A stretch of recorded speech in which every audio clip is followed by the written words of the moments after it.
Welcome. In this short tutorial, I'll be showing you how to set document expiration dates here in PandaDoc. All right.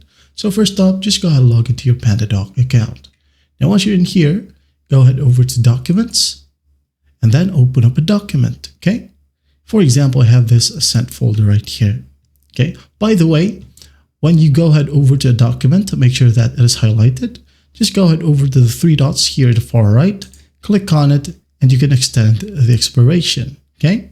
Now, when you go ahead over to the document itself, open it up, wait for it to load. Now, once it loads, just go ahead over to the top right, click on three dots. In here, go ahead over to settings.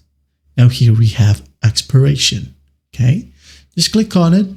Now, once this pop-up loads, as you can see here, set your documents to expire automatically if they are not completed.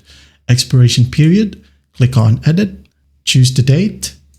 And if you want to include a warning email, tick on this tick box. Warn signers 1 day prior to expiration.